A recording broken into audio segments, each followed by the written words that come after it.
Yes, sir. That's great.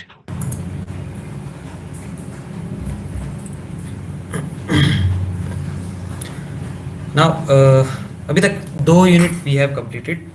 Okay, so आज we will start with the publication ethics, that is unit number 3.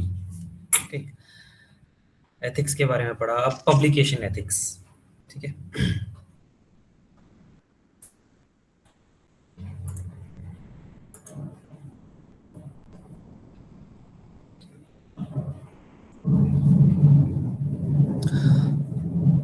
So what we will be covering, we will cover what is publication ethics, why it matters, who are the stakeholders, what are their responsibilities, what is COPE, and what is WAM, ICMJE, other bodies, best practices, and we'll do the comparison. Okay. Now, publication ethics. Publication ethics basically ये rules regulations हैं, moral principles हैं, कुछ standards हैं, code of conduct हैं, that governs the behavior of all the stakeholders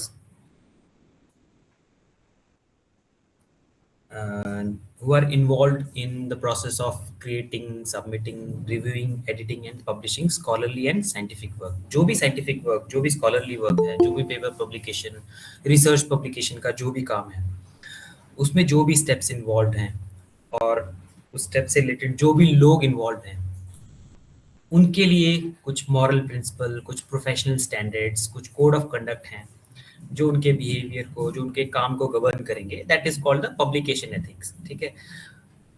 जब भी publication करनी है, पब्लिकेशन को एंड तक पहुंचाने के लिए जो भी रूल्स रेगुलेशन फॉलो करने हैं, that is called publication ethics. Okay, so publication ethics में क्या आएगा आपका, कुछ मॉरल प्रिंसिपल्स हैं, प्रोफेशनल स्टैंडर्ड्स हैं. ठीक है, according to non such media.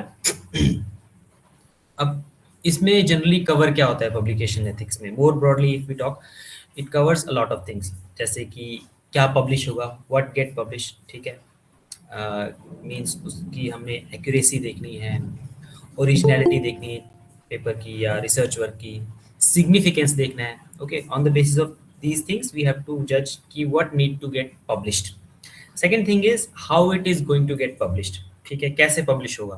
We have to ensure कि ट्रांसपेरेंसी होनी चाहिए, पीयर रिव्यू जो है वो प्रॉपर होना चाहिए, प्रॉपर एट्रीब्यूशन हमें देना है, जो भी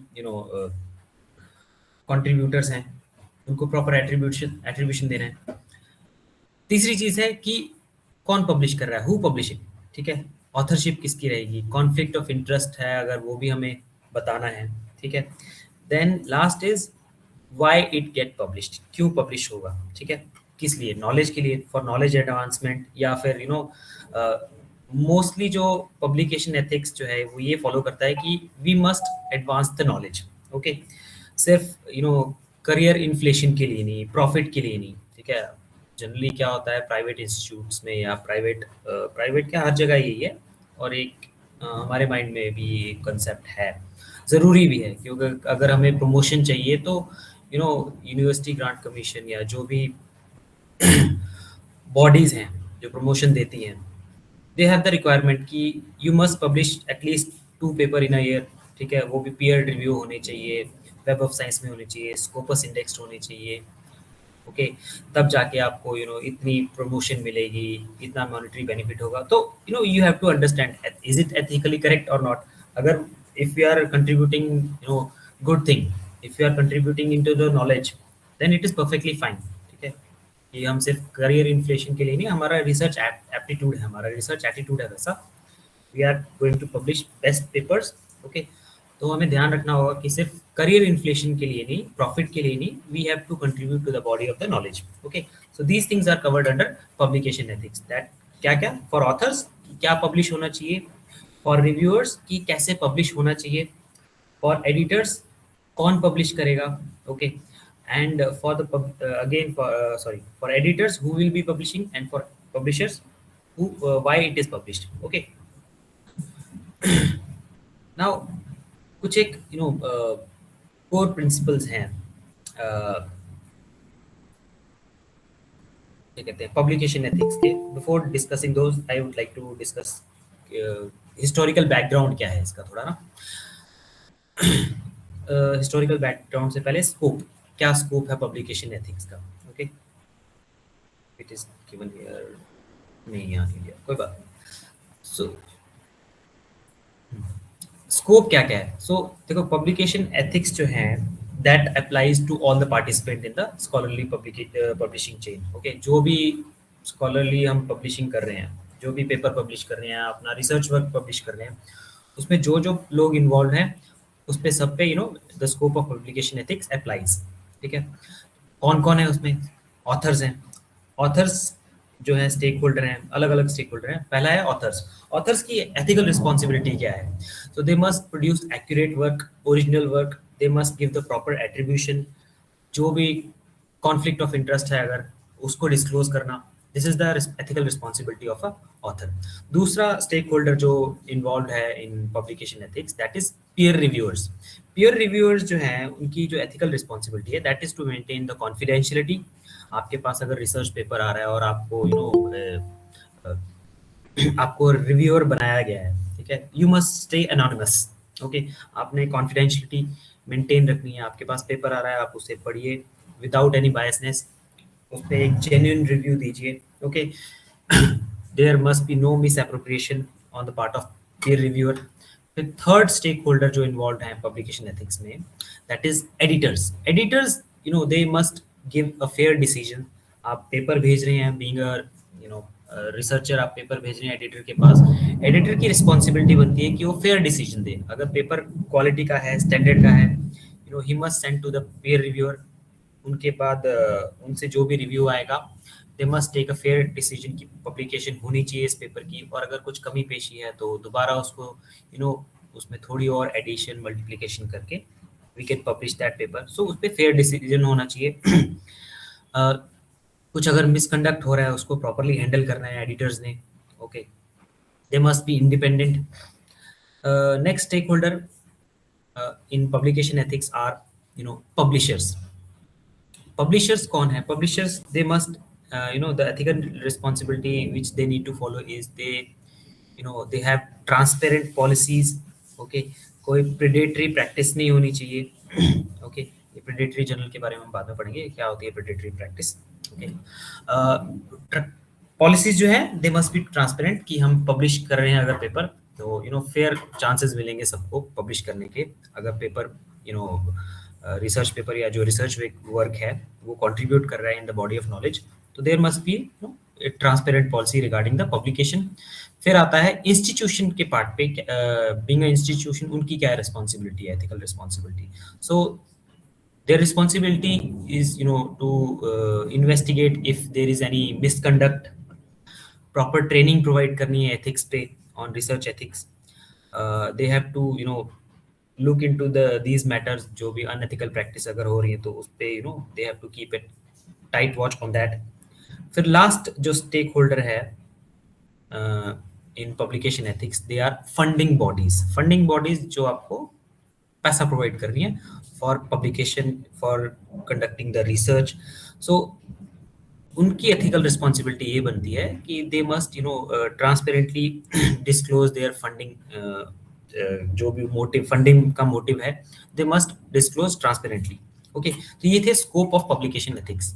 scope of publication ethics means कहाँ कहाँ पब्लिकेशन एथिक्स अप्लाई होते हैं, तो ये सब पे अप्लाई होते हैं। जो जो स्टेक होल्डर्स हैव डिस्कस्ड उन सब पे अप्लाई होते हैं, उनकी कुछ अपनी अपनी एथिकल रिस्पॉन्सिबिलिटीज हैं। Okay, now talking about something about historical background regarding publication ethics. So publication ethics as a formal discipline ये आया आपका लेट 20s में। ओके, क्यों, बिकॉज क्या हुआ कि बहुत सारे साइंटिफिक फ्रॉड हुए 1980s में। साइंटिफिक फ्रॉड रिगार्डिंग जो भी साइंटिफिक एक्सपेरिमेंटेशन थी या रिसर्च थी 1980s 90s में बहुत सारे फ्रॉड्स हुए। ओके, सो उन चीज़ों को कोप अप करने के लिए एक कमेटी फाउंड हुई 1997 में that is called COPE, COPE।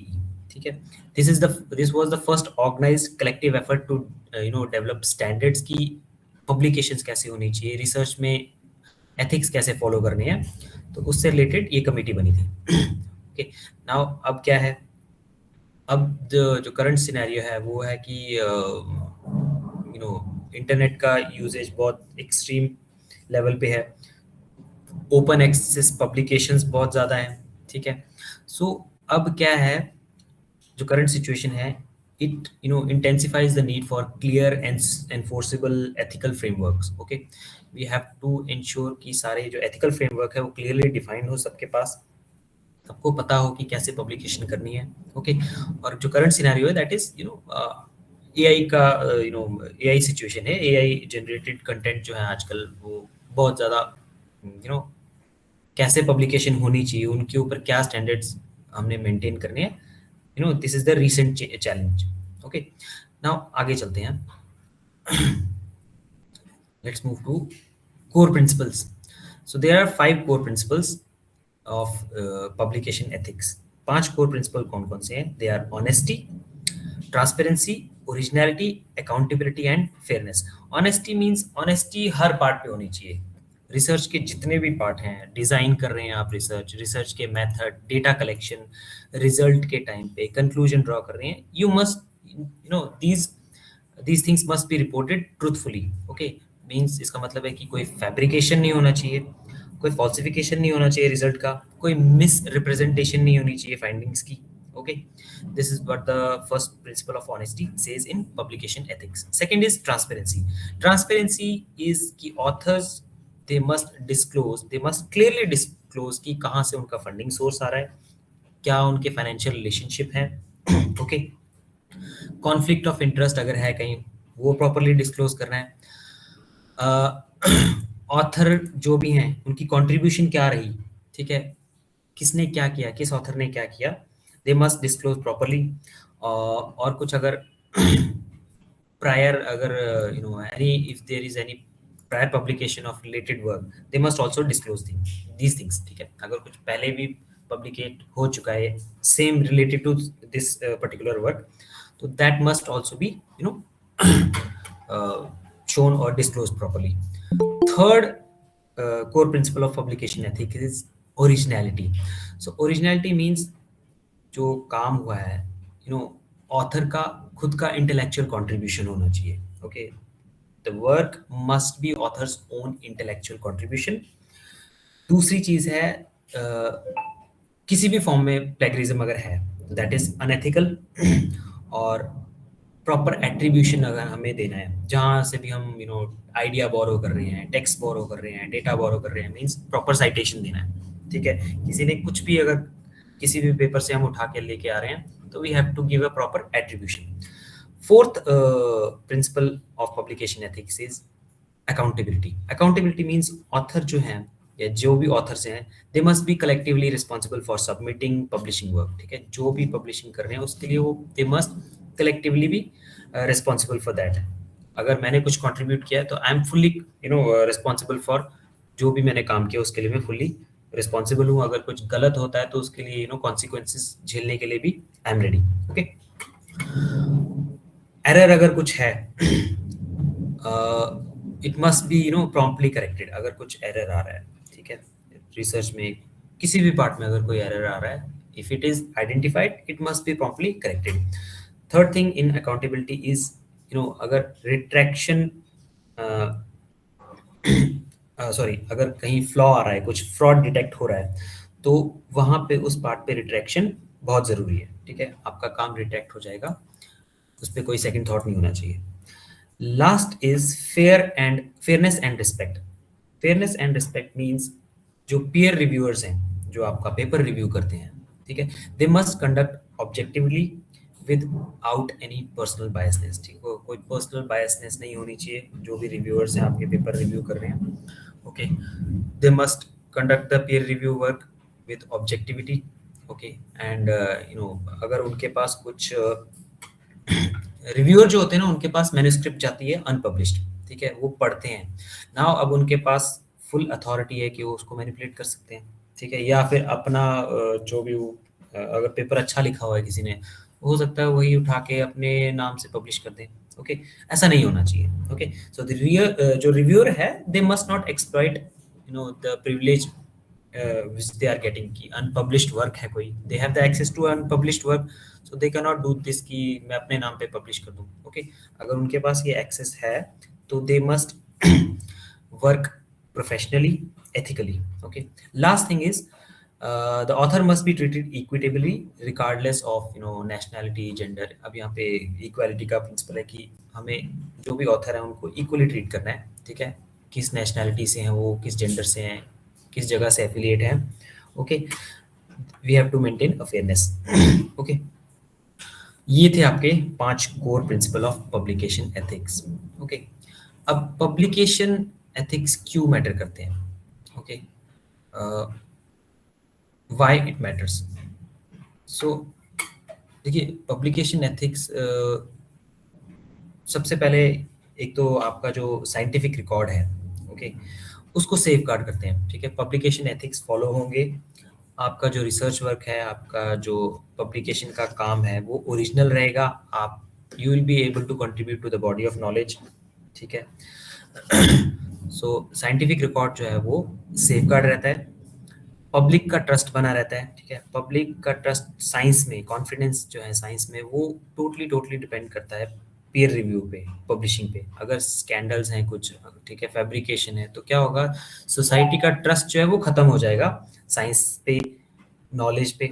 Okay, फिर next, it enables evidence based policy. ठीक है,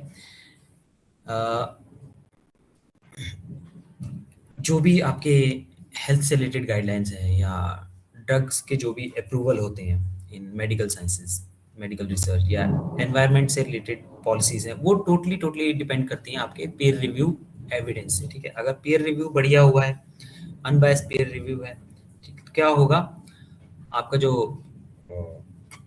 your body of knowledge is saved. ठीक है, you will be able to contribute to the body of knowledge.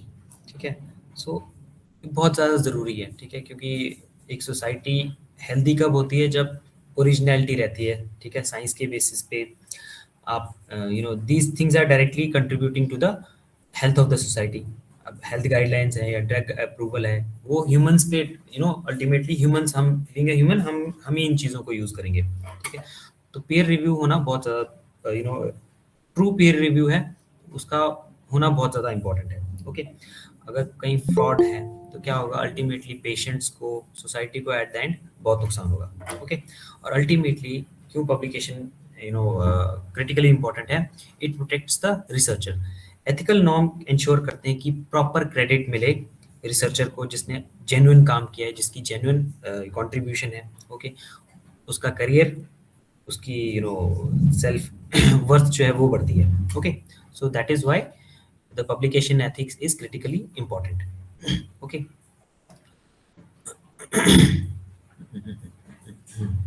चलते हैं आगे.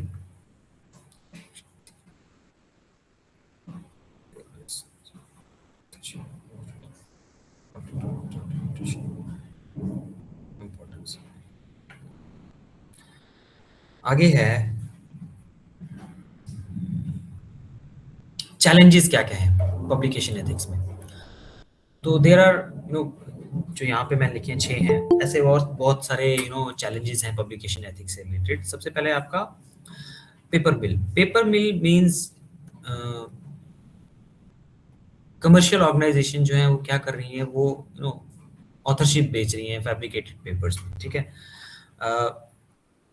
मीन्स आपको पेपर भर भर के मिल जाएंगे, पब्लिकेशन करवा लो जी, इतने रुपए एक पेपर को पब्लिश कराने के लिए, पेपर भी हम ही लिख देंगे, आपने क्या करना है, जिस पैसे देने हैं. तो क्या है paper milling, this is also growing challenge in publication ethics.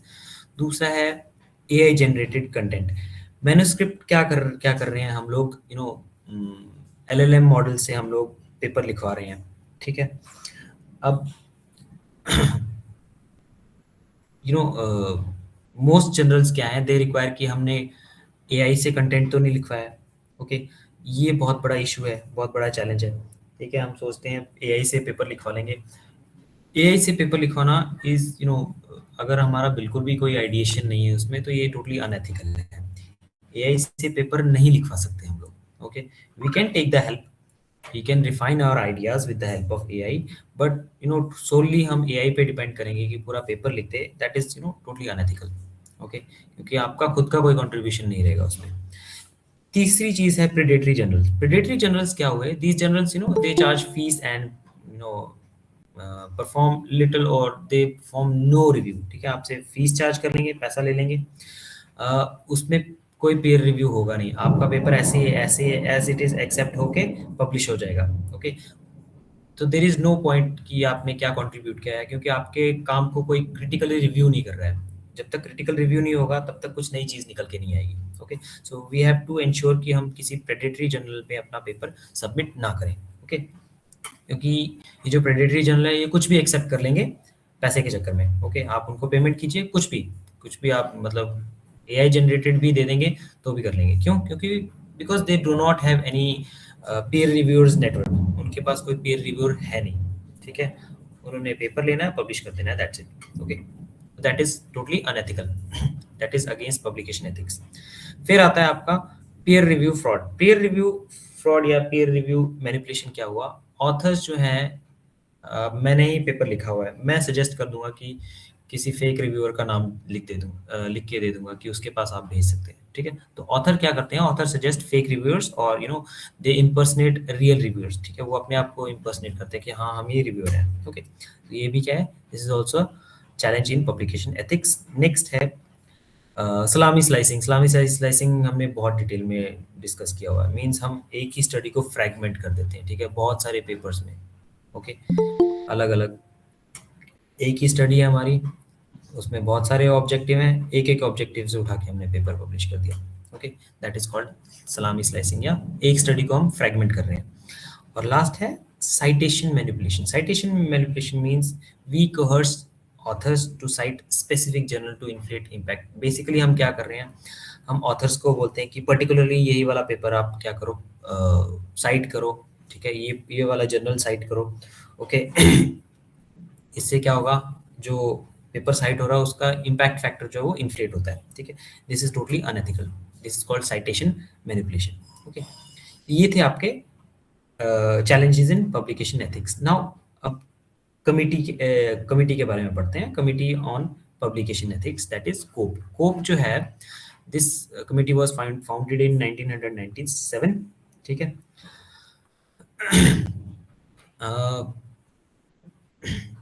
Basically कोप जो है, इट वाज फाउंडेड इन 1997. 1999 में इट फर्स्ट डिफाइंड की अनएथिकल प्रैक्टिसेस क्या होती हैं. ठीक है, और इन्होंने पब्लिश की थी कि एक गाइडलाइंस क्या होनी चाहिए गुड पब्लिकेशन प्रैक्टिसेस की. ओके, 1999 में. फिर 2004 में क्या किया था? They publish first code of conduct for editors. Editors के लिए क्या कोड ऑफ कंडक्ट होना चाहिए, इन्होंने अपनी वेबसाइट पे पब्लिश किया. 2007 में they updated their code of conduct which they published. In 2011 they separate code for journal editor and publisher published. Okay, फिर 2017 में both conduct consolidated into core practices क्या होनी चाहिए, और इनका current framework भी वैसा ही है. और currently they are registered in UK as a charitable organization with more than 12,000 plus members. ठीक है, in 140 countries. Okay, now जो ये कोप था, it was founded in 1997 to address the breach of research and publication ethics. जो भी breach हो रहा है रिसर्च और पब्लिकेशन एथिक्स से रिलेटेड, उसको एड्रेस करने के लिए, उस प्रॉब्लम को एड्रेस करने के लिए the COPE was founded. Okay, it is a voluntary body which provide basically provide discussion forums and advices for scientific editors, and it aims to find practical way to deal with the issues and develop good practices. ठीक है, ये कोप की guidelines है.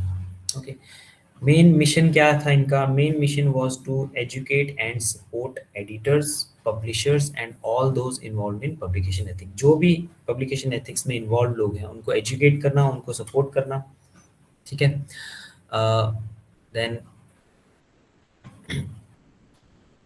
Then उसके बाद and their aim was to move the culture of publishing towards one where ethical practice become norm part of publishing culture. Basically ethical practice, ethical publishing, ethical practices को बढ़ावा देना, that was their part of publishing culture. Okay. कोप के core practices क्या है? जो core practices that was replace the which replace the earlier code of conduct and इनकी 10 commandments हैं कुछ, ठीक है? 10 कमांडमेंट्स क्या क्या हैं, उन्हें हम कोर प्रैक्टिसेस कहते हैं. First is allegation of misconduct.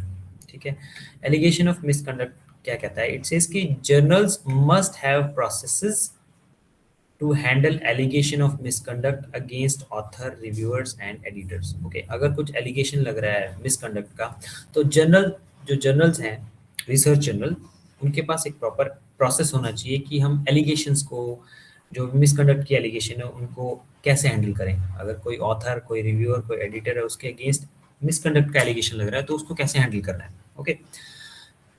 Second is authorship and contributorship.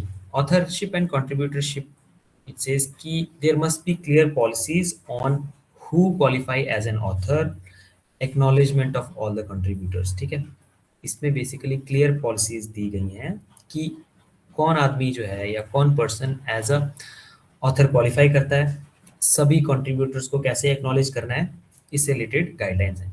तीसरा है compliance and appeals. Compliance and appeals क्या है?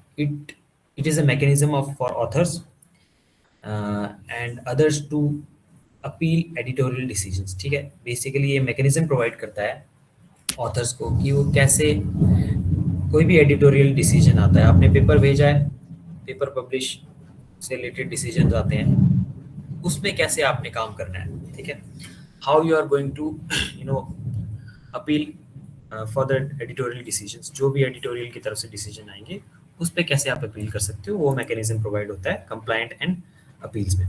Fourth is conflict of interest. Conflict of interest says कि there must be transparent policies for declaring financial and non financial conflict of interest for all parties. Okay. Fifth is data and reproducibility. Data and reproducibility says कि policies, there must be policies which encourage कि जो data है वो available हो और research reproducibility के लिए वो डेटा अवेलेबल हो. मींस अगर मेरे पास कुछ डेटा है तो सेम डेटा के साथ सेम रिजल्ट प्रोड्यूस होने चाहिए. ठीक है, और मेरी रिस्पॉन्सिबिलिटी बनती है बीइंग अ रिसर्चर कि मैं वो डेटा अवेलेबल करवाऊं. Okay. Sixth is ethical oversight. Ethical oversight है कि it requires ethical approval for human animal studies. ठीक है, इसमें क्या है कि एक एथिकल अप्रूवल चाहिए होगा अगर ह्यूमन ट्रायल्स अगर हो रहे हैं, कुछ मेडिकल रिसर्च है या एनिमल ट्रायल्स हो रहे हैं. ठीक है. फिर है सेवंथ है intellectual property. Intellectual property means अगर कुछ कॉपीराइट है उसके लिए we must have respect. Okay. Peer reviews से भी हमें कंटेंट को प्रोटेक्ट रखना है. मींस जो पीयर रिव्यूअर है वो अपने नाम पे पब्लिश ना कर दे. ठीक है. Eighth is journal management. Journal management means there must be clear governance structure. Okay. उसमें क्लियरली डिफाइंड होना चाहिए कि एडिटर्स और पब्लिशर के बीच में जो रिलेशनशिप है that must be clearly defined. Ninth है peer review process. Peer review process कैसा होना चाहिए कि इट मस्ट डिस्क्राइब कि रिव्यू मॉडल कैसा है. ठीक है, रिव्यूअर्स को हमने ट्रेन कैसे करना है. ओके. और जो भी प्रोसेस है वो फेयर होना चाहिए रिव्यूइंग का, पीयर रिव्यूइंग का. लास्ट है post publication discussion. Post publication discussion says कि अगर कुछ क्रिटिक्स आ रहे हैं पोस्ट पब्लिकेशन, पब्लिकेशन के बाद अगर कुछ क्रिटिक्स आ रहे हैं तो उनको प्रॉपरली रिस्पॉन्ड कैसे करना है. करेक्शन अगर है वो कैसे इशू करनी है, और अगर रिट्रैक्शन की ज़रूरत है तो how it can be handled. Okay. तो ये थे आपके कुछ core practices which was given by committee on publication ethics. Okay. ये 10 standard ethical publication, standard of ethical publication है. ओके. फिर कोप के लिए एक कोप का फ्लो चार्ट है. ये बेसिकली क्या है? It is one of the cops most use practical resources and इसका कुछ एक डिसीजन फ्लो चार्ट है एडिटर्स के लिए, ठीक है। एक प्रॉपर क्या है, सबसे पहला है अ, कुछ ये बेसिकली क्या है, these are the step by step visual guides for editors handling every type of ethical issue, ठीक है। हर एक टाइप का अगर एथिकल इशू है तो उसको कैसे हमने हैंडल करना है। तो सबसे पहला है सस्पेक्टेड फैब्रिकेटेड डेटा, ठीक है। सस्पेक्टेड फैब्रिकेटेड डेटा,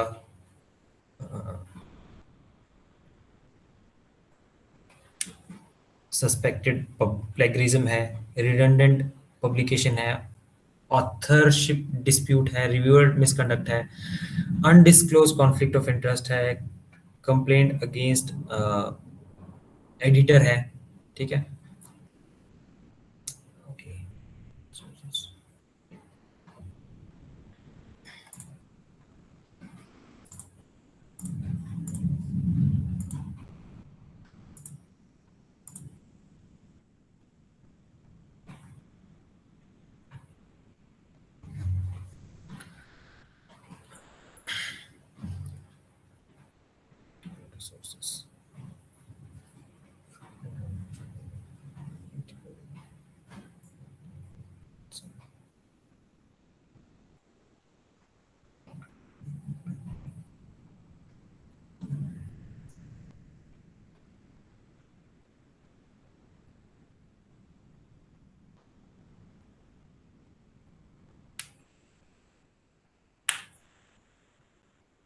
ओके, ये जो है आपके this flow chart, these are the ethical issues जो हैं, ठीक है, कैसे हैंडल किए जा सकते हैं। These are the ethical issues which which need to be handle या हैंडल कर सकते हैं हम लोग, ठीक है, अंडर को।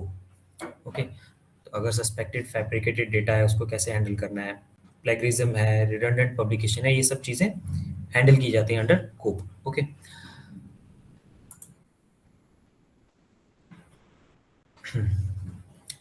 नाउ आपको कोप के बारे में if you want to learn, you can go to these things. Okay, e learning module है आपके पास, ये सभी मेंबर्स के लिए फ्री है। Okay, it helps in providing training for editors, authors, reviewers, ठीक है।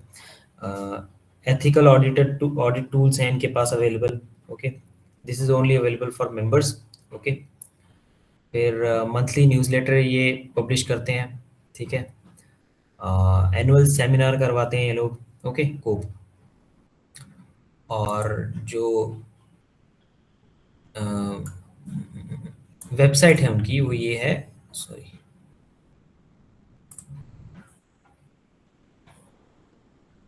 वेबसाइट है इनकी, जस्ट अ सेकंड, क्या है वेबसाइट।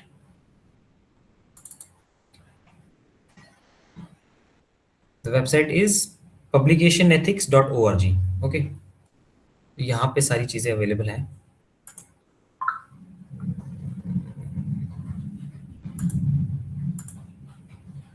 ओके, चलते हैं।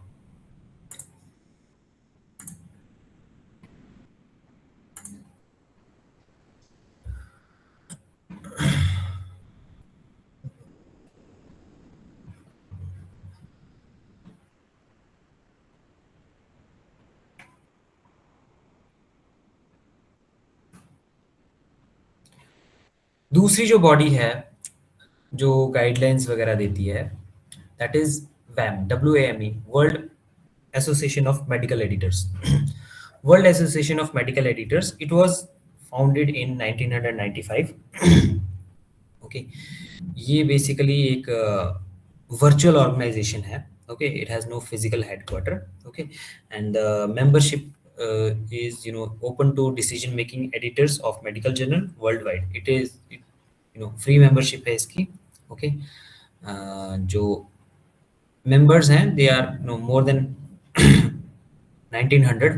ओके, 1900 प्लस members हैं जिसमें 1000 प्लस journals, और it has you know availability in more than 92 plus countries. Okay, the mission of WAM is uh, is to facilitate worldwide cooperation and communication among medical journal editors. जो भी medical journal editors हैं उनके आगे में cooperation, communication properly, और जो editorial standard हैं in medical journal, medical publication, उसको improve करना, professionalism promote करना medical editors में, और क्वालिटी ऑफ मेडिकल साइंस जो है रिसर्च उसको इम्प्रूव करना, ठीक है।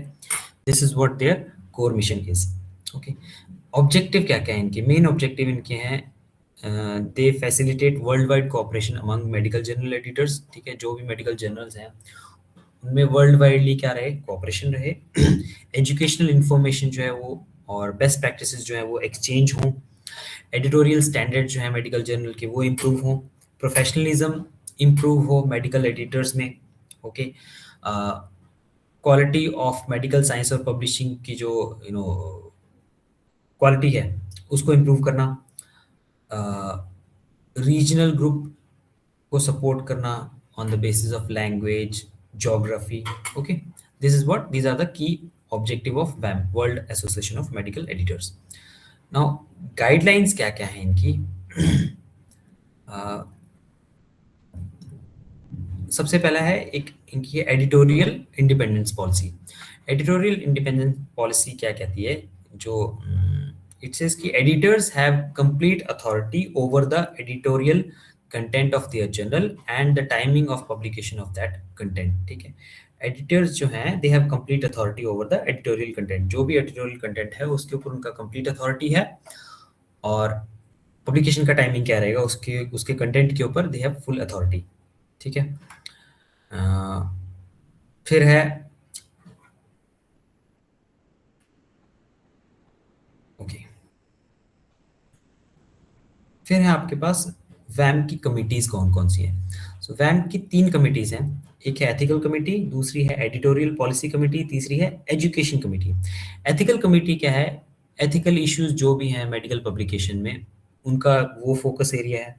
ओके, एडिटोरियल पॉलिसी कमेटी है, उनका फोकस एरिया ये है कि एडिटोरियल स्टैंडर्ड्स और इंडिपेंडेंस कैसा होना चाहिए।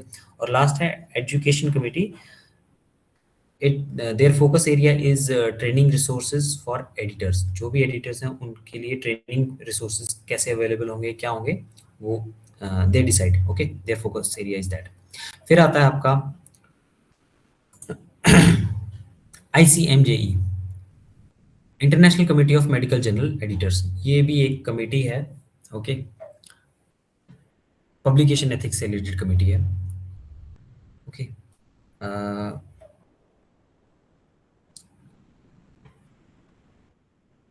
बेसिकली ये ICMJE जो है it was founded in 1978 as the Vancouver group.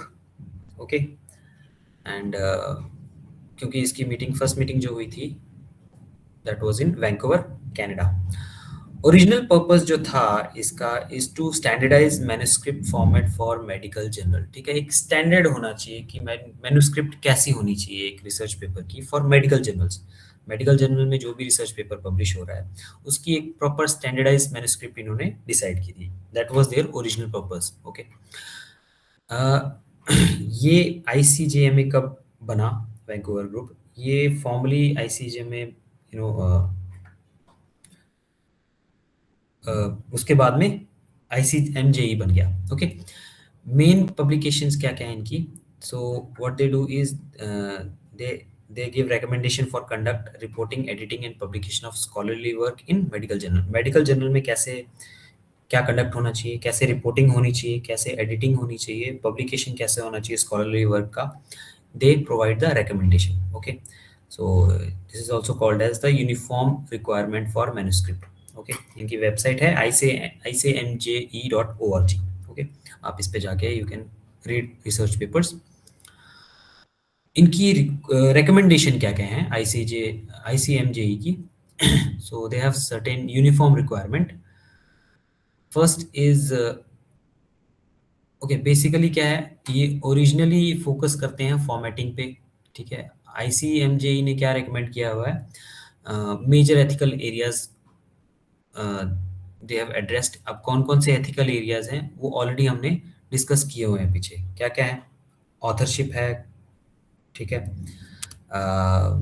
कंट्रीब्यूटरशिप है, disclosure and conflict of interest है, एडिटोरियल फ्रीडम है, इंटीग्रिटी है, पीयर रिव्यू है, ओवरलैपिंग पब्लिकेशन। ये सब क्या है? ये एथिकल इश्यू हैं, जो कि आईसीएमजेई ने भी एड्रेस किए हुए हैं। ओके,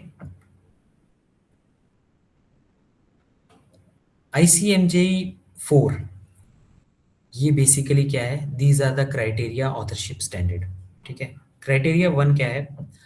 बेसिकली 4 क्राइटेरियाज हैं जो कि एक ऑथर को सेटिस्फाई करने पड़ेंगे। अब क्या-क्या है? फर्स्ट इज सब्सटेंशियल कंट्रीब्यूशन होना चाहिए। किसमें? कंसेप्शन में, डिजाइन में, data acquisition, analysis, interpretation. Okay, generally जो भी हम पढ़ रहे हैं यहाँ पे, जो भी हमने कमिटीज हमने पढ़ी हैं, ठीक है, उनका अगर हम सबको एक साथ देखें तो सबका यही यही है कि उन्होंने they have given certain standards की कैसे रिसर्च एग्जैक्टली होनी चाहिए, कैसे पब्लिकेशन होनी चाहिए, ठीक है? अगर हम किसी को किसी ऑथर को एट्रीब्यूशन अगर दे रहे हैं तो एट्रीब्यूशन देने का कारण होना चाहिए। क्या कारण होना चाहिए? कि they must have a substantial contribution, ठीक है? और इन सभी एरियाज में कंट्रीब्यूशन आना चाहिए कि डिज़ाइन में हेल्प किया उन्होंने, डेटा एक्विजिशन में, इंटरप्रिटेशन में, ठीक है? दूसरा क्राइटेरिया है ड्राफ्टिंग ऑफ ड्राफ्टिंग या क्रिटिकल रिवीजन, ठीक है? काम ड्राफ्ट करने में या रिसर्च पेपर ड्राफ्ट करने में हेल्प किया है, या क्रिटिकली इस पेपर को या वर्क को रिवाइज किया है। Okay, it is also important for intellectual content. Third is final approval, ठीक है? Final approval of version of to be published. चौथा है agreement to be accountable for all aspect of the work, ठीक है? Means जो भी parties involve हैं, जो भी ऑथर्स इन्वॉल्व हैं, दे मस्ट एग्री कि we are accountable for all the work which we have done together. Okay, anyone who does not meet all these 4 criteria, they should be listed in acknowledgement, not as an author, ठीक है? हम उनको acknowledge करेंगे, लेकिन क्या है, उनको author में नहीं डालेंगे, ठीक है? ऑथर, जब भी हम रिसर्च पेपर लिखते हैं, ऑथर का नाम रिसर्च पेपर के टाइटल के नीचे आ जाता है, अलॉन्ग विद देयर एसोसिएशन, कहाँ से एसोसिएटेड हो। लेकिन एक्नॉलेजमेंट हम सबसे लास्ट में देते हैं। जब रिसर्च पेपर लिखते हैं, उसमें सबसे नीचे एक्नॉलेजमेंट करके वहाँ पे नाम डाल सकते हैं। मेन ऑथर्स में उनका नाम नहीं आता। ओके,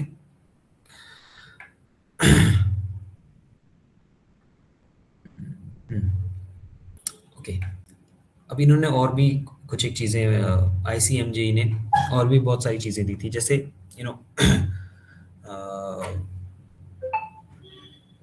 2005 में आईसीएमजे जो मेंबर जनरल हैं, what they do is they require that clinical trial must be registered in public registry before the first participant is enrolled. Okay, means क्या है कि इन्होंने जो भी मेंबर जनरल हैं,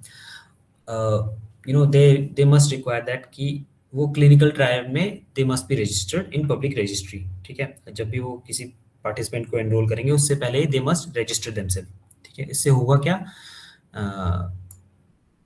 इससे होगा ये कि they prevent selective outcome reporting, ठीक है? सिलेक्टिवली हम कुछ रिपोर्टिंग करने की कोशिश करते हैं, वो you can prevent that.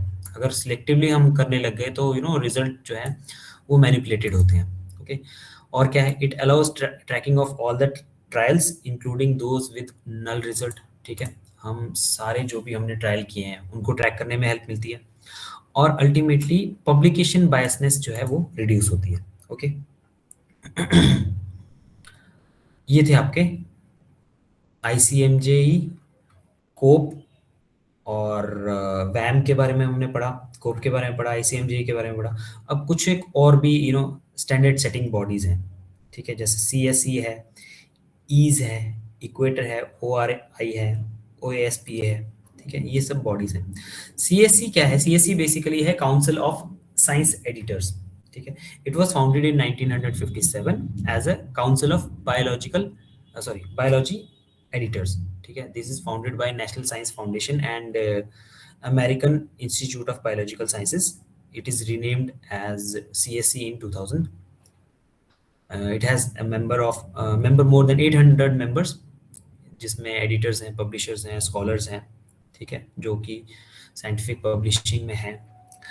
Main इनकी पब्लिकेशन क्या है, सीएससी क्या करती है, ये एक वाइट पेपर निकालती है on promoting integrity in scientific journal publication. Okay, what they cover is they cover authorship, data fabrication, peer review, conflict of interest, digital publishing। Basically जो भी हम स्टैंडर्ड सेटिंग बॉडीज पढ़ रहे हैं वो कुछ ना कुछ पब्लिकेशन एथिक्स से रिलेटेड रूल्स रेगुलेशन उनका काम रहा है बनाना। और जो भी अलग अलग बॉडीज हैं वो पर्टिकुलरली हो सकता है किसी एक पर्टिकुलर साइंस से रिलेटेड हो, पर्टिकुलर किसी किसी पर्टिकुलर स्ट्रीम से रिलेटेड हो। ओके, दूसरा है ईज। ईज है European association of scientific editors. It was founded in 1982। The members are science editors and authors across Europe and beyond। Main publication इनकी क्या है, इनकी पब्लिकेशन एक तो इन्होंने गाइडलाइंस दी हैं कि कैसे ऑथर्स और ट्रांसलेटर्स जो हैं साइंटिफिक आर्टिकल्स के उनको उनके लिए गाइडलाइंस हैं। What they do is they promote high standard in science communication and editing, and what else, they publishes the European science editing journals। okay, फिर है इक्वेटर। इक्वेटर नेटवर्क जो है वो है that was founded in 2006। it is based in UK EQUATOR centre, okay, Oxford में। Mission जो है EQUATOR का was to improve reliability and value of health research literature through better reporting। okay, what else they do, they maintain a library of more than 500 plus reporting guidelines for different study designed। okay, and key guidelines इन्होंने क्या दिए थे, consort, strobe, prism, ये सब क्या है, ये guidelines हैं। ठीक है, अराइव है एनिमल रिसर्च कैसे होनी चाहिए, केयर केस रिपोर्टिंग कैसे होनी चाहिए, ऑब्जर्वेशनल रिपोर्टिंग कैसे होनी चाहिए, सिस्टमैटिक रिव्यू कैसे होना चाहिए, ये सब इससे related they have given guidelines. Okay, फिर आता है आपका ORI, office of research integrity, that is from USA. Okay, ये बेसिकली क्या है, ये यूएस गवर्नमेंट एजेंसी है। Okay,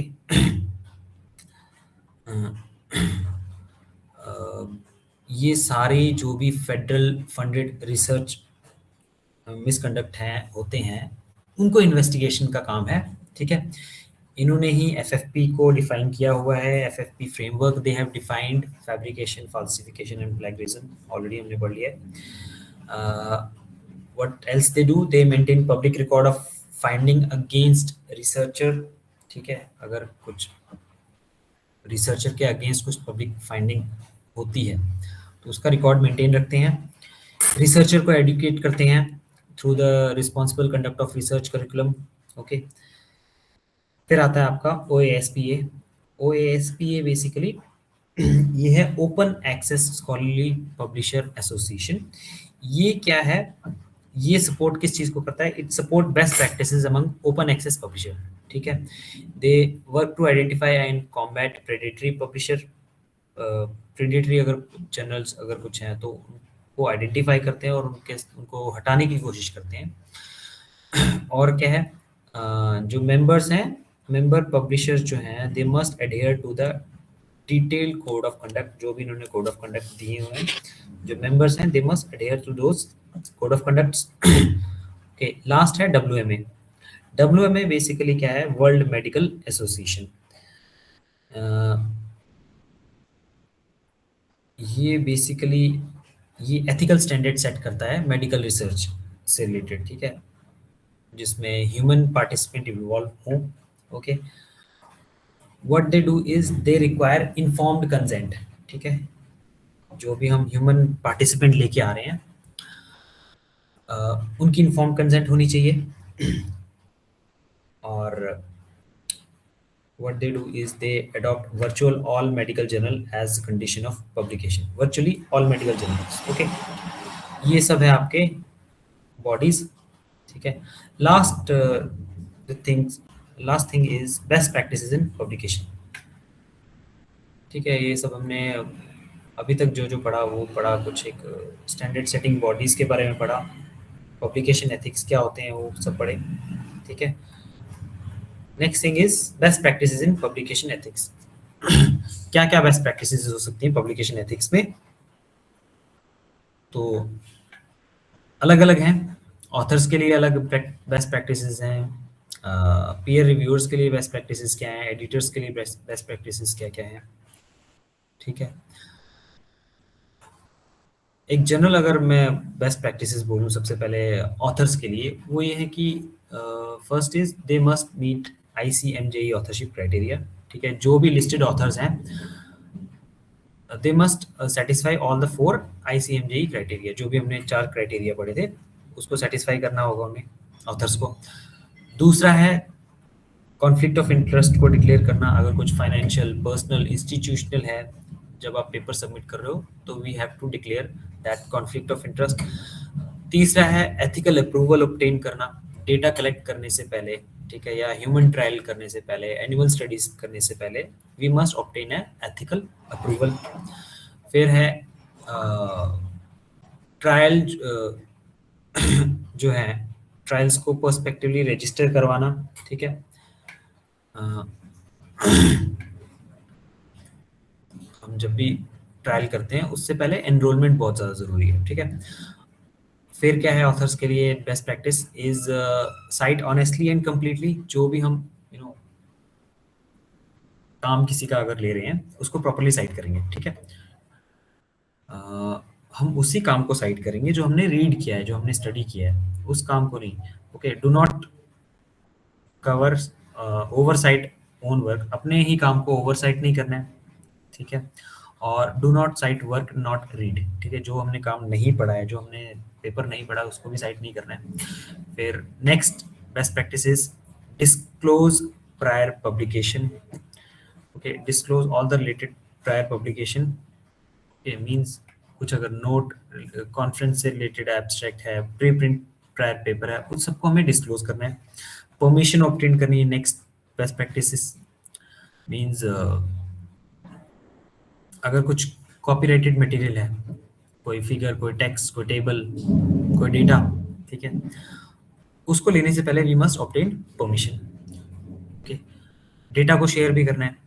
next best practice is share data. Okay, और last is respond to post publication issue. अगर कुछ पोस्ट पब्लिकेशन पेपर पब्लिश हो गया उसके बाद कोई इशू आ रहा है तो उस चीज को we have to properly respond. Okay, अगर कुछ एरर है तो we have to correct that error promptly, और अगर रिट्रैक्शन की जरूरत है तो we have to consider that also. Okay, these are the best practices for author. फिर आती है पीयर रिव्यूअर के लिए बेस्ट प्रैक्टिसेस क्या है। सो पीयर रिव्यूअर्स के लिए they must decline to review if there is any conflict of interest. अगर कुछ कॉन्फ्लिक्ट ऑफ इंटरेस्ट आ रहा है they must decline for the review, ठीक है। Second is they must maintain strict confidentiality of all the manuscript content. सभी confidentiality जो है उसको मेंटेन रखना है। प्रॉम्प्टली रिव्यू करना है, और एक कंस्ट्रक्टिव और एक स्पेसिफिक फीडबैक प्रोवाइड करना है रिसर्च पेपर पे। उसके बाद ऑथर्स को हम डायरेक्टली कांटेक्ट नहीं कर सकते। If I am an peer reviewer, I have I am not in authority to contact directly to the author। वो भी तब अगर हम विदाउट परमिशन तो हम नहीं कर सकते। ओके, बीइंग अ रिव्यूअर, अगर एडिटर की परमिशन है तो हो सकता है, otherwise we don't need to. Okay, फिर we do not suggest citing own work unless genuinely relevant, ठीक है। हम अपना काम ही साइट करने को नहीं कह सकते, अगर जेन्युइनली अगर रेलेवेंट है तो कह सकते हैं, अदरवाइज नहीं। Okay, last guidelines, yeah, best practice for peer reviewer is never use unpublished content from manuscript under review, ठीक है। we must not use unpublished content। now for editors के लिए क्या best practices है। first is they make decisions based solely on scholarly merit, ठीक है। they they have and they must have policies on conflict of interest, authorship, data integrity. Okay, उनके पास policies होनी चाहिए और पॉलिसीज को एनफोर्स भी करवाना है। Third is they must investigate all credible allegation of misconduct using COPE flow chart, ठीक है। कुछ भी अगर क्रेडिबल एलिगेशन अगर लग रहे हैं मिसकंडक्ट के तो they must sort those thing under proper provided guidelines, जैसे कोप की गाइडलाइंस है उसके under we can investigate those allegations. Okay, फिर आता है आपका we must never be influenced by, sorry, an editor must never be influenced by the advertisers, owners और जो भी फंडिंग कर रहे हैं एडिटोरियल एडिटर्स को। ओके, सेकेंड लास्ट इज जो पब्लिकेशन है, सॉरी, करेक्शन अगर है कुछ तो उसको पब्लिश करना है, रिट्रैक्शन है अगर तो we have to follow that, और कोई भी एक्सप्रेशन आ रहा है कंसर्न का, we have to look into that matter promptly. Last is we have to train reviewers and maintain reviewers quality. ठीक है, ये जो रिव्यूअर्स रहेंगे हमारे पीयर रिव्यूअर्स, उनको ट्रेन करना प्रॉपर्ली और उनकी क्वालिटी को मेंटेन रखना। These are the best practices which need to be done on the part of authors, on the part of peer reviewers, on the part of editors। ठीक है, ये best practices हो सकती हैं। और लास्ट है एक यहाँ पे दिया नहीं है, बट इंस्टीट्यूशन के पार्ट पे क्या बेस्ट प्रैक्टिसेस हो सकती हैं। तो सबसे पहले इस सभी रिसर्चर्स के लिए एक मैंडेटरी कर देना कि एक रिसर्च इंटीग्रेटेड ट्रेनिंग जो है प्रॉपर्ली होनी चाहिए। ओके, या जैसे सब्जेक्ट ही इंट्रोड्यूस कर दिया, जैसे रिसर्च एथिक्स से सब्जेक्ट है, तो जो भी बडिंग रिसर्चर्स हैं दे मस्ट नो कि क्या एथिकल कंडक्ट होना चाहिए वाइल कंडक्टिंग द रिसर्च। ये इंस्टीट्यूशन के पार्ट पे बेस्ट प्रैक्टिस रहेगी या उनकी रिस्पॉन्सिबिलिटी रहेगी। दूसरा, दे must establish and enforce misconduct reporting and investigation procedures. ठीक है, क्या मिसकंडक्टिंग अगर रिपोर्टिंग अगर हो रही है तो उसको कैसे इन्वेस्टिगेट करना है, they must establish those things and enforce also. Then they must protect the whistle blower. ठीक है, कोई अगर आपको जानकारी दे रहा है कि मिसकंडक्ट हो रहा है तो उसके राइट्स को प्रोटेक्ट करना और उस विसल ब्लोअर को भी प्रोटेक्ट करना is the duty of institution. Then और क्या, they must conduct routine ethical training in all career stages. ठीक है, routine training related to ethical research on the part of researcher that must be ensured by the institutions. Or last is they must subscribe to an implementing guidelines। ठीक है, जो भी standard setting organisations हैं जैसे कोप है, ICMJE है, वैम है, they must subscribe to these these organization ताकि प्रॉपरली गाइडलाइंस जो है वो इम्प्लीमेंट करवाई जा सके। ओके, तो ये है एक कंपैरिजन है, सारी जो भी स्टैंडर्ड सेटिंग बॉडीज हैं उनका एक क्विक कंपैरिजन है। ओके, ये सब था। ठीक है, आज के लिए I think that is all for today. Next class में हम देखेंगे वायलेशन वगैरह क्या क्या होती है, पब्लिकेशन एथिक्स से रिलेटेड कुछ एक वायलेशंस हैं वो देखेंगे नेक्स्ट क्लास में। लेट मी टेल यू क्या क्या है नेक्स्ट क्लास में। सो नेक्स्ट क्लास में हमारे पास रहेगा रिसर्च एथिक इन पब्लिकेशन। ठीक है, कॉन्फ्लिक्ट ऑफ इंटरेस्ट क्या है, पब्लिकेशन मिसकंडक्ट क्या है, बेसिकली वही है जो हमने ऑलरेडी डिस्कस कर लिया, बट अलग से है, तो we will go with that also. Okay, alright, so आज के लिए इतना काफी है। Thank you very much. Anything you want to ask? Yes. जी please. Yeah. If peer reviewer does something wrong, if he publish our contents on his name, how it can be stopped? ये देखिए guidelines हैं, एक तो ये responsibility बन जाती है, सबसे पहले सोलरी रिस्पॉन्सिबिलिटी बन जाती है पीयर रिव्यूअर की। ओके, दूसरी रिस्पॉन्सिबिलिटी बनती है ये एडिटर्स की, जिसके पास हमने पेपर जर्नल भेजा हुआ है। ठीक है, तो ये इंश्योर करना पड़ेगा। देखो, एथिक्स जब भी हम बात कर रहे हैं ना, एथिक्स एक पर्सनल रिस्पॉन्सिबिलिटी आती है। ठीक है, तो ये इंश्योर करना पड़ेगा खुद पीयर रिव्यूअर को, और दूसरा इंश्योर करना पड़ेगा एडिटर्स को कि प्रॉपरली जो भी काम हुआ है वो पब्लिश ना हो पाए, अनएथिकली पब्लिश ना हो पाए। So it all depends on बिल्कुल belief. बिल्कुल जी, बिल्कुल। Beliefs.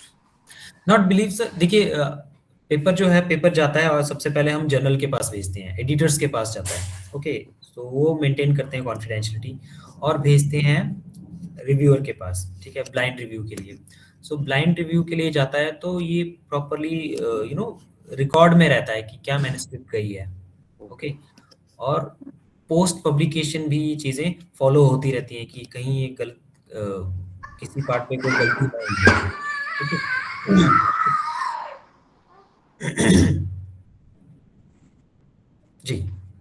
So only one question more, Sir, sir. Okay. Ji ji If somebody ji ji other Nandan ji, one, पहले आप पूछ लीजिए प्लीज। okay, जी okay. So you said like that unpublished content should not be used. In the last, you said like that unpublished content should not be used. Then how we can interpret new theories regarding any research? Unpublished work, I didn't understand your question, एक बार फिर से please repeat कर दीजिए। You said like that unpublished content hmm should not be used. हम्म जो publish नहीं हुआ हम्म वो content use नहीं करना है, हम्म, मतलब पब्लिश्ड कंटेंट ही यूज कर सकते हैं, जी ऐसा ही है ना? हाँ हाँ, पब्लिश मीन्स हमने, देखिए जो भी हम आइडिया आप लिख रहे हैं रिसर्च पेपर में, वो कहीं ना कहीं से आपने पढ़ा होगा, ठीक है, कहीं से पढ़ा होगा, और फिर उसके बेसिस पे आप कुछ रिप्रोड्यूस करने की कोशिश करेंगे, ठीक है। सर जी थैंक यू सर। हाँ सर, एक क्वेश्चन मुझे ये पूछना है, जैसे कि हम सारे पीएचडी स्टूडेंट मतलब स्कॉलर हैं, जी तो हमने भी रिसर्च करना है, तो जी कौन कौन सी ऐसी अथॉरिटी है जहाँ पे हम लोग अपने फंडिंग की बात कर सकते हैं? फंडिंग की बात कर सकते हैं। जी फंडिंग मैम आपको देखना पड़ेगा कि फंडिंग से रिलेटेड आपको अपने ही उसमें देखना पड़ेगा मैम।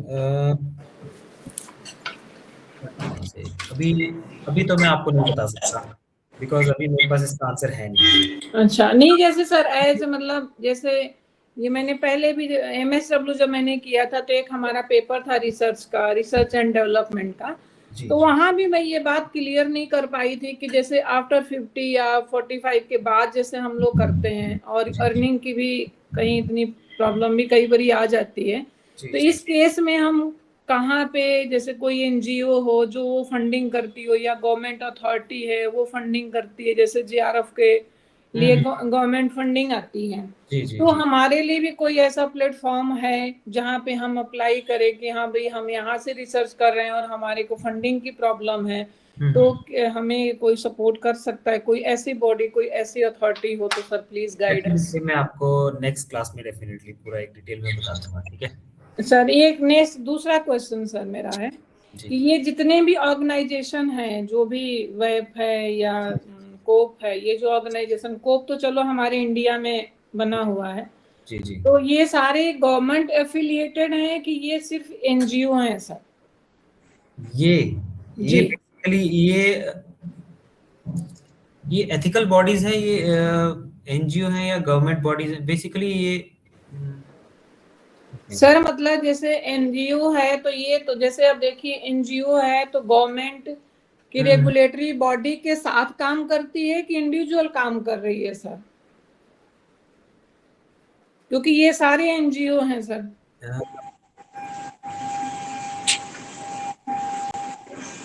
इसका जवाब भी मैं आपको नेक्स्ट क्लास में दूंगा, ठीक ठीक है। है, thank you sir, thank you so much sir. ठीक ठीक है जी। ओके, थैंक यू सर, बहुत अच्छे से आप हमें सारी चीजें मतलब समझने को आ जाती हैं बड़े सिंपल वर्ड्स में भी, तो इसके लिए आपको बहुत बहुत धन्यवाद सर। थैंक यू जी, thank you. Thank you sir, thank you. Sir, Sir, जी actually, thank you, hello, sir. जी जी please. Please tell me the any name of the book. Sir, please mention the name of the book. Related to the sir, actually मुझे public. Last class में क्या assignment दी हुई थी आपने, मुझे समझ नहीं आई वो। मैम जो लास्ट क्लास में मैंने असाइनमेंट दी हुई है that is regarding ethics, okay. So आप एक एक पार्ट पे जाइए, एक एक पार्ट को स्टेप बाय स्टेप फॉलो कीजिए, ठीक है। एक क्वेश्चन देखिए उसमें, उसको अकॉर्डिंगली सॉल्व कीजिए। मैंने बेसिकली आपको काम दिया है कि आप अपने जो भी आपका रिसर्च एरिया है, जो भी आपका सब्जेक्ट है, ठीक है, जो भी आपका, जैसे कोई साइंस से है, कोई कॉमर्स से है, मैनेजमेंट से है, ह्यूमन रिसोर्स से है, आपने उसको कोरिलेट करना है with research, with okay, alright. Okay sir.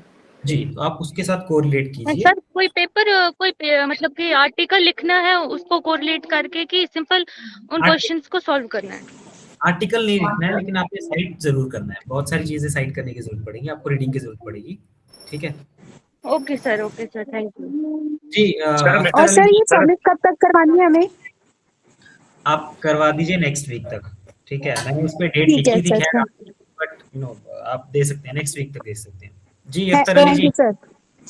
Okay sir sir, मेरा थैंक यू। क्वेश्चन जी, अख्तर अली जी, पूछ रहे थे आप? Sir, my last question is that related to the assignment. Sir, I don't know, I have not understand what is the how can to write in the assignment in our department of the ethics and the publications.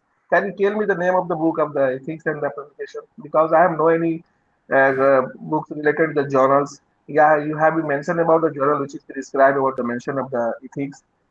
Sir, so it is a problem for me to return in the assignment of the last classes you have been given. I have not attended your class, sir, so I want to clarify in this. And I have also sent the message box in chat box. Please हाँ mention जी। the name of the book. Yes, sir. As such मैंने कोई book I haven't consulted any book.